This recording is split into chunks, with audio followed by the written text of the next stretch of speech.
Photoshop photocopy effect in Adobe Photoshop tutorial.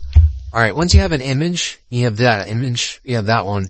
Basically, you want to add a copy, just click Ctrl J, and basically I just clicked the lock layer, right? Alright, you want to go to filter, and you want to go under the filter gallery. And first step first, you want to add a grain. If you don't know where to find that, then you go under to texture, and it's right here, it's grain. And you can mess around with the settings, or the intensity. Notice that it changes like so. I'll drag to the right. That looks pretty decent. And you add contrast, just adds basically contrast.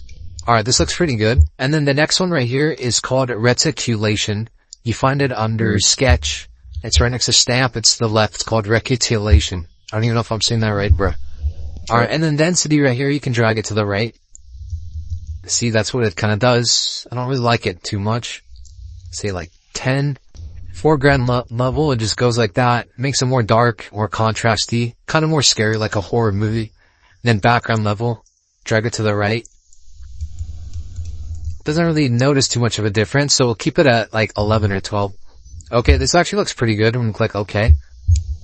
And then now this is what this looks like. So that was the before. Okay, so that's not too bad, but really quick, I'm gonna go under down here, one red screen, click this little circle and click gradient map. And notice how it makes the image a little bit darker, but that's okay. We go to properties. We click this right here, and it's going to bring up this. And then click the bottom right, this arrow right here. See? And then you click the color. And I'm going to make this color red. So as you can see, it makes the background red. Click OK. And you can click this, reverse. It adds a cool, pretty, like, demon scare looking thing. And then you can even go under here and change the opacity. Say like 50. Maybe like 80.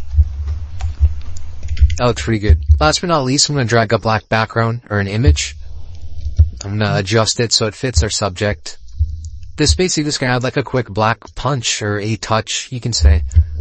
Click the check mark button. And then right here, once it's selected, we're going to click overlay. And then change the opacity, maybe like 50. And then boom, there you have it. Here is the before. And there is the after. Thanks for watching. Check out the playlist from our Photoshop, Adobe Premiere Pro, and video content creation tutorials, and subscribe to the channel.